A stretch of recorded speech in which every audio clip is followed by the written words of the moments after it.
آمین والے بابا الصلاۃ والسلام علیک یا سیدی یا رسول اللہ وعلی آلک و اصحابک یا سیدی یا حبیب اللہ الصلاۃ والسلام علیک یا شفیع المسلمین وعلی آلک و اصحابک یا رحمت للعالمین۔ دوستان من، یاران طریقت، اہلیان محبت، یاد محبوب ایک حسین، نایاب اور انمول خزانہ ہے جو ہمارے شیخ کامل نے ہمیں عطا فرمایا ہے، اور ہم اس خزانے کو پا کے تو خود کو بے پایا امیر بلکہ نواب محسوس کر رہے ہیں، اور یاد محبوب کی یہ دولت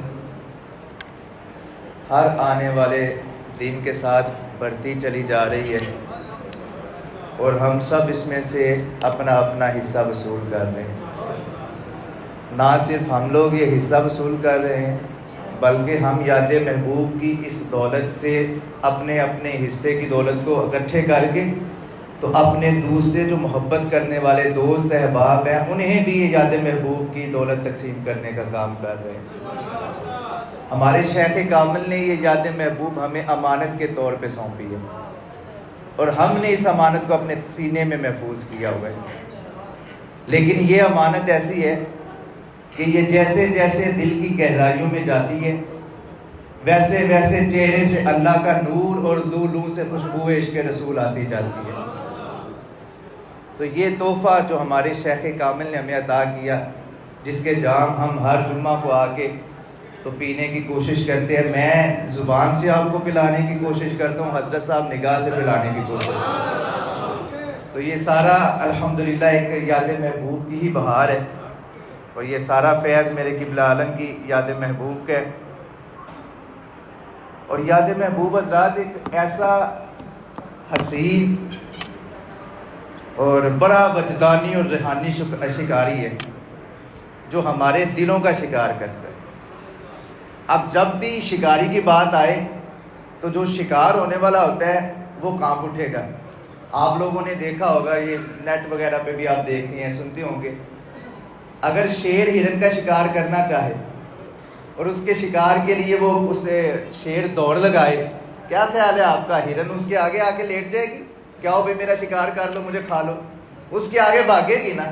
کیوں بھاگے گی؟ کیونکہ پتہ ہے کہ اگر میں اس شکاری سے بچ نہ پائی تو یہ مجھے شکار کرے گا، جہاں بھاگ ہو جاؤں۔ لیکن یاد محبوب اتنا حسین شکاری ہے کہ جب یہ شکار کرنے آتا ہے تو ہم اپنا تن من اسے پیش کر دیتے ہیں کہ آؤ اور ہمیں شکار کرو اور ہمیں محبوب کی بارگاہ تک لے کے جاؤ۔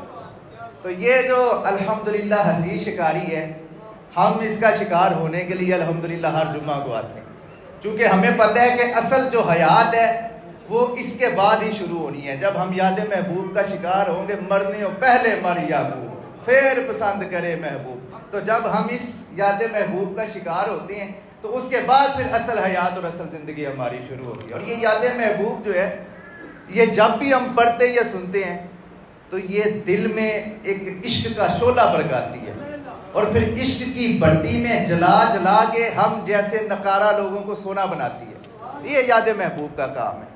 تو اب اس سے قبل کہ یاد محبوب اپنے حسین ہتھیار سے ہمارے دلوں پہ وار کرے، آپ اپنے دل و روح کے کان کھولیں کہ ہم اس یاد محبوب کا شکار بن سکیں۔ نور صاحب میرے سامنے بیٹھے ہوئے ہیں۔ پچھلا موضوع ہمارا محبت کا تھا، لیکن چونکہ ابھی اویس صاحب نے بڑی ہی خوبصورت اور بڑی پیاری گفتگو فرمائی ہے، تو میں نے ان کی بات سے ایک دو باتیں نوٹ کی ہیں، تو میں چاہ رہا ہوں کہ میں انہی کے موضوع کو مزید تھوڑا آگے لے کے چلتا ہوں اور آپ کو مزید ذرا ایکسپلین کرتا ہوں، ذرا سمجھانے کی کوشش کرتا ہوں۔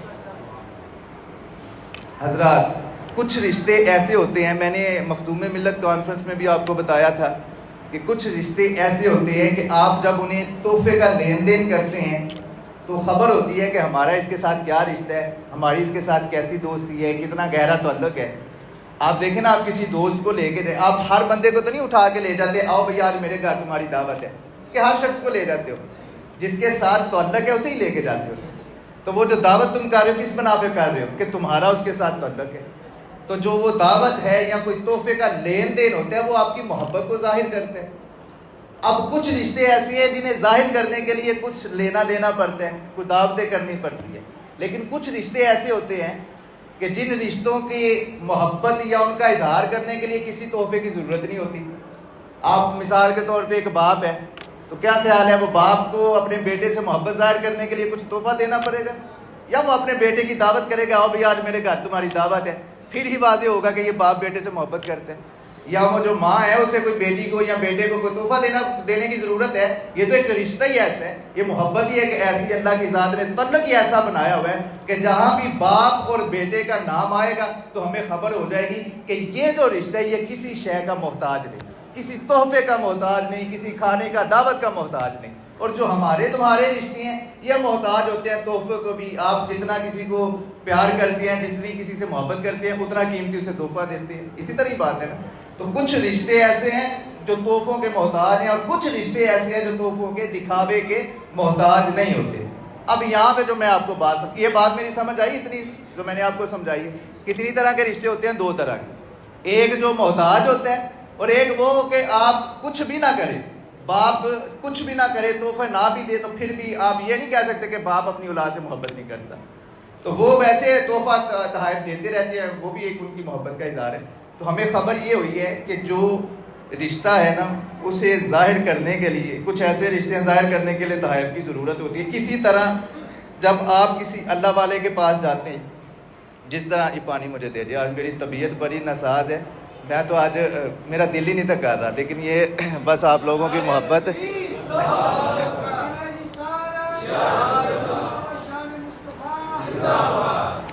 بس آج یہ سمجھے یاد محبوب نے کھینچ کے اٹھا دی ہے. اچھا وہ میں کیا بیان کر رہا تھا, اب مجھ جیسے گناہ گار, بدکار, خطا کار, سیاہکار, حقیر, فقیر, نالائق لوگوں کو اپنا رب کے ساتھ تعلق دکھانے کے لیے ضرورت ہوتی ہے لوگوں کو بتانے کے لیے کہ دیکھو بھائی کتنی بڑی تسبیح پکڑ کے پڑھ رہے ہیں, بھائی کتنا لمبا لمبا مراقبہ کر رہے ہیں, کتنے لمبے لمبے سجدے کر رہے ہیں. ہم لوگ نکارے ہیں نا, ہم نے تو لبادہ ہوتا ہے نا. تو ہم جیسے گناہ گاروں کو ضرورت ہوتی ہے رب کے ساتھ تعلق دکھانے کے لیے, لوگوں کو دکھاوا کرنے کی کہ میرا رب کے ساتھ بڑا تعلق ہے. لیکن یہ جو کاملین لوگ ہیں انہیں دکھانے کے لیے کہ ہمارا رب کے ساتھ کتنا تعلق ہے کسی دکھاوے کی ضرورت نہیں ہوتی. میں یہاں آپ سے سوال کرتا ہوں, حضرت صاحب بیٹھے ہیں آپ کے سامنے, کیا خیال ہے انہیں کوئی کرامت دکھانے کی ضرورت ہے؟ یا آپ کے سامنے لمبے لمبے سجدے کریں گے پھر آپ مانیں گے کہ بڑے اللہ کے کامل ولی ہیں؟ ان کا چہرہ ہی بتاتا ہے کہ جب چہرے سے اللہ کا نور جھلک رہا ہو تو خبر ہو جاتی ہے کہ اللہ کے نیک لوگ بیٹھے ہیں.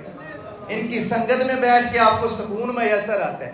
تو یہ مجھ جیسے نکارہ نلائق لوگوں کو ضرورت پڑتی ہے لمبے لمبے سجدے کر کے, تو لوگوں کے دکھاوے کے سجدے کر کے لوگوں کو بتانے کی کہ میں بڑا اللہ کے ساتھ. جو اس طرح کے نیک اور مقربین لوگ ہوتے ہیں وہ تنہائی میں سجدہ ریزی کرتے ہیں, وہ تنہائی میں بیٹھ کے رات کی تاریکیوں میں بیٹھ کے اپنے آنسو بہاتے ہیں, اپنی جبین کو اپنے رب کے حضور جھکا کے تو پھر رو رو کے اپنے یار کو مناتے ہیں. تو جب کوئی شخص اس مقام پہ پہنچے کہ وہ تنہائی میں اپنے پروردگار کو منائے, اپنے یار کو منائے, پھر وہ خواجہ یعقوب جیسی ہستی بنتی ہے, پھر وہ میاں محمد کی سرکار جیسی ہستی بنتی ہے, پھر وہ میاں محمد یار کی سرکار جیسی ہستی بنتی ہے, پیر وحید اللہ صاحب جیسی ہستی بنتی ہے.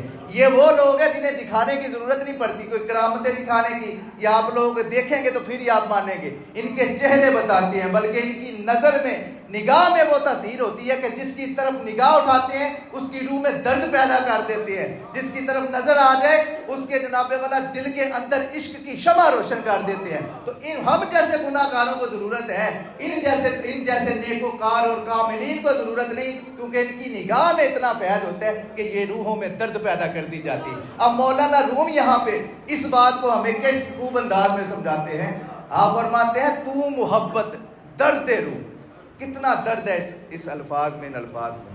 تو محبت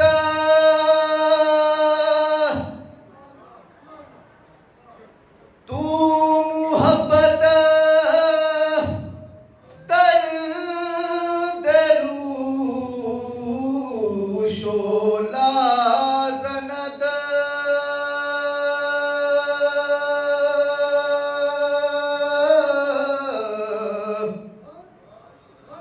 تو محبت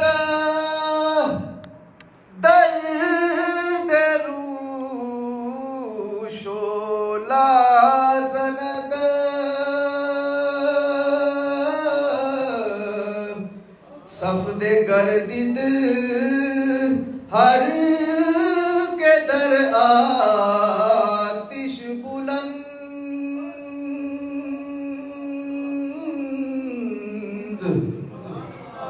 تو یہ جو کاملین لوگ ہیں انہیں دکھاوا کرنے کی ضرورت نہیں ہوتی. یہ اتنے کامل ہوتے ہیں کہ جب ہم جیسے گناہگار ان کے پاس بیٹھے تو لگتا ہے کہ یہ بھی پتہ نہیں کتنے پہنچے ہوئے ہیں. تو یہ ان کی سنگت کا ان کا کمال ہوتا ہے, ہم جیسے گناہگاروں کا کمال نہیں. یہ بات ایک یاد ہے. اور آپ ایک اور بات سنیں, یہ آپ مولانا روم کیا فرماتے ہیں کہ جو اللہ والے ہیں, کاملین ہیں, جن کے سینے میں محبت ہوتی ہے, وہ جس کی طرف نگاہ کرتے ہیں نا تو اس کے دل میں ایک عشق کا شعلہ پیدا ہوتا ہے. اور وہ شعلہ جب پیدا ہوتا ہے تو پھر وہ انسان کو یہاں نیچے سے اٹھا کے بلندیوں کی طرف لے کے جاتا ہے, آتش بلند کرتا ہے. آپ لوگوں نے آگ دیکھی ہوگی, دیکھی ہے نا آگ میں, مشاہدہ کی ہے.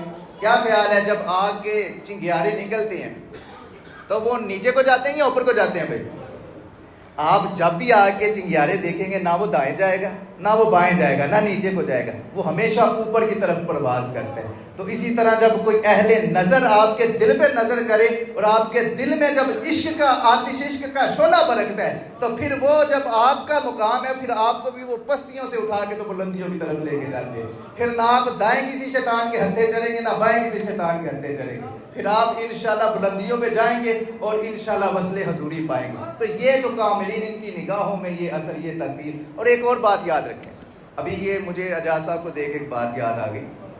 آپ لوگ آگ جب بھی کبھی جل نہ رہی ہو یا آگ بجھ رہی ہو کیا کرتے ہو؟ پھونک مارتے ہو نا. اسے انگلش میں بلور کہتے ہیں, پنجابی میں وہ لوہے کا ایک راٹ ہوتا ہے جسے آپ لوگ پھونکنی کہتے ہیں. ڈاکٹر صاحب اسی طرح ہی ہے نا, وہ آپ لوگ جناب آگ کے پاس بیٹھ کے تو وہ پھونکنی سے اسے پھونک مارو گے کہ آگ ذرا تیز ہو. آگ جو ہے نا اس کے شعلے برکے, تو جب اس کے شعلے برکتے ہیں تو اوپر کو اٹھتی ہے. تو جس طرح اس آگ کے وہ شعلے برکانے کے لیے, اس آگ کو تیز کرنے کے لیے پھونکنے کی ضرورت ہے نا, اسی طرح یہ جو دل کے اندر عشق کی آگ ہے نا اسے تیز کرنے کے لیے یاد محبوب کی ضرورت ہے. اور یہ یاد محبوب کی ایسی پھونکنی ہے کہ جب میاں محمد کی سرکار اپنے لبوں سے الفاظ اشعار پڑھتے تھے تو لوگوں کے دلوں کے اندر عشق کے پامبر, وہ کہتے ہیں نا کہ آگ تے عشق ایکو برابر پر عشق دا تاب دیرا, آگ سارے ککھ تے کانے عشق سارے تن میرا, آگ دا دارو پانی ہے جے عشق دا دارو کیرا, بھلے شاہ تے کچھ نہیں سوچدا جتے عشق نے لایا ہے ڈیرا. تو جب میاں محمد کی سرکار وہ یاد محبوب کی پھونک مارتے تھے تو لوگوں کے, آج جنہوں نے زیارت کی ہے دیکھیے ان کے دل, آج بھی جب ان کا نام لیتے ہیں یا وہ انہیں ان کی وہ سریلی اور میٹھی آواز ان کے کانوں میں جب وہ تصورات کی دنیا میں جا کے یاد کرتے ہیں آج بھی دل مچلنا شروع ہو جاتے ہیں. تو یہ کمال ہے سارا حضرت صاحب کا. میں میرے خیال میں یہاں پہ گفتگو اپنی سمیٹ دیتا ہوں, انہیں ضبط کروائیں. اب میں اسے آپ کو نا اینڈ کی طرف لے کے جاؤں, جو میرے قبلہ عالم نے اس کا عکس کیسے بیان کیا, کیسے عشق جو ہے نا وہ کیسے آپ کے اندر آگ جو ہے نا وہ پیدا کرتے ہیں. مجھے آپ لوگ یہاں پہ سارے بیٹھے ہوئے ہیں, میں دکھائی دے رہا ہوں آپ کو بالکل واضح, آپ بھی مجھے دکھائی دے رہے ہیں. ابھی میں اندر آ رہا تھا تو اندر آتے آتے لائٹ بند ہو گئی, لائٹ بند ہوئی تھی تو دکھنا کم ہو گیا. اسی طرح ہی بات ہے. اب یہاں پہ آپ لوگ بیٹھے ہیں, اگر لائٹیں بند کر دی جائیں تو کیا واضح اسی طرح دیکھ پاؤ گے جس طرح اب دیکھ رہے ہو؟ فرق پڑے گا یقیناً. اور اگر یہ ساری کھڑکیاں ان کے آگے بلائنڈر کر دیے جائیں, پردے کر دیں, یا کوئی رات میں آپ بیٹھے ہو تو تری کمرے میں بیٹھے ہو, پھر دکھائی دے گا آپ کو؟ نہیں دے گا. کیوں؟ حالانکہ تم دیکھ سکتے ہو, بھائی اندھے تو نہیں ہو نا, دکھائی دیتا ہے نا, میں کوئی اندھا ہوں مجھے دکھائی دے رہا ہے. لیکن جب بھی لائٹ چلی جائے فوراً آپ لوگ کہتے ہیں کہ یار ذرا لائٹ تو روشنی تو کرو, حالانکہ دکھتا ہمیں سب کچھ ہے, اس کے باوجود ہم محتاج ہیں اس روشنی کے. تو کیا معلوم ہوا؟ معلوم یہ ہوتا ہے کہ ہم دکھنے کے باوجود اندھے ہیں. اس طرح جس طرح اس دنیا میں ہمیں کسی نہ کسی روشنی کی ضرورت ہے رستے پہ چلنے کے لیے, اپنے کمرے سے باہر آنے کے لیے, کہیں بھی جانے کے لیے, تو وہ روشنی کی محتاج ہے ہماری آنکھیں. اس طرح جو روحانی آنکھیں ہیں انہیں بھی ضرورت ہے روشنی کی, اور وہ روشنی ہماری یاد محبوب ہے. جو یاد محبوب ہے وہ ہمارے راستوں کو روشن کرتی جاتی ہے اور ہمیں ہمارے محبوب کے ساتھ ملاتی جاتی ہے. تو یہ الحمدللہ تحفہ, اتنا نایاب خزانہ ہمیں ہمارے قبلہ عالم نے عطا کی ہے کہ جس سے ہم روزانہ سمجھے کہ دولت لوٹ کے تو امیر سے امیر تر ہوتے جا رہے ہیں. اللہ میری آپ کی حاضری قبول فرمائے. اور یہ یاد محبوب کا ذکر ہو رہا ہے تو میں آپ کو حضرت صاحب کا بھی ایک شعر پڑھ دوں. ترنم میں میں نہیں پڑھنا، ایسے پڑھ دیتا ہوں، اسی شعر کے مد میں وہ آ رہا ہے، کیونکہ آج میں نے آپ کو پہلے بتایا طبیعت، اور ویسے بھی میں پڑھتا ہوں نا جب شعر، تو کئی لوگ کہتے ہیں نہیں تاری آواز پھٹ جاتی، میں یار میں کوئی سیکھے تو نہیں ہوئے نا، نہ مجھے پتہ ہے دائیں جانا ہے نہ بائیں، میں تو سیدھا سیدھا چلنے والا بندہ ہوں۔ تو وہ تو ماشاءاللہ حسین صاحب ہیں، انہوں نے اللہ کی ذات نے انہیں اتنی میٹھی آواز دی ہوئی ہے، درد دیا ہوا ہے، وہ پڑھ سکتے ہیں ماشاءاللہ، حضرت صاحب پڑھتے ہیں۔ میں ویسے آپ کو سنا دیتا ہوں کہ حضرت صاحب کیا فرماتے ہیں کہ مبارک دل جو سر چکیا رخ محبوب دی تابو، کیا وہ دل ہے، کتنا مبارک ہے وہ دل کہ جو یار کے جلوے دیکھ دیکھ کے جل رہے، مبارک دل جو سر چکیا رخ محبوب دی تابو، مبارک دل جو سر چکیا رخ محبوب دی تابو، کہ پروانہ شمانو ویخ کدرے سر بجاؤندا ہے۔ ہم لوگ پروانے ہیں، اس کو میں سمجھا دوں آپ کو، ذرا ایکسپلین کر دوں۔ ہم پروانے ہیں نا، پروانہ کیا کرتے ہیں، شمع کے گرد جہاں روشنی دیکھتا ہے اس کے گرد گھومتا رہتا ہے گھومتا رہتا ہے۔ ہم بھی الحمدللہ اپنے حضرت صاحب کے پروانے ہیں، ہمیں ان کے اندر عشق رسول کی روشنی نظر آتی ہے، اللہ کی روشنی نظر آتی ہے، اور اللہ کے حبیب کی روشنی نظر آتی ہے، وہ نور نظر آتا ہے، تو اسی لیے ہم بھی پروانوں کی طرح ان کے گرد گھومتے جاتے ہیں۔ اور پھر یہ لوگ کیا کام کرتے ہیں، یہ ہمیں اپنے گرد نہیں گھماتے بلکہ ہمارا ہاتھ تھامتے ہیں اور ہماری جبین کو اللہ کے حضور جھکاتے ہیں۔ یہ اصل کام علیم کا کام ہے، اصل اللہ والے۔ یہ مجھ جیسے گناہگار بدکار لوگ ہیں جو لبادہ پہن کے، تو ہم لوگوں کو ضرورت ہے دکھانے کی، دکھاوا کرنے کی کہ ہم بڑے نیک ہیں، ہمیں آپ کو بتانا پڑتا ہے تسبیحاں پکڑ کے یا لمبے لمبے سجدے آپ لوگوں کے سامنے، اکیلے ہم سے سجدہ نہیں ہوتا، کوئی بندہ دیکھ لے تو اس کے سامنے سجدہ بھی طویل کر دیتے ہیں، لمبا کر دیں گے۔ یہ جو آج کل کے پیروں کی بات کر رہا ہوں، اپنی بات کر رہا ہوں میں، تو کیوں؟ دکھانے کے لیے، صرف کہ اسے پتہ ہو کہ پتہ نہیں میرا پیر کتنا کامل ہے، اندر سے بے شک رورا کورا گند ہی بھرا ہو۔ تو یہ جو لوگ، ہم جیسے گناہگاروں کو رشتہ ثابت کرنے کے لیے بھی ضرورت ہوتی ہے ان جیسے نیکوکار لوگوں کو رشتہ ثابت کرنے، کیونکہ ان کے چہرے جو ہیں وہ ہر چیز کو عیاں کر دیتے ہیں۔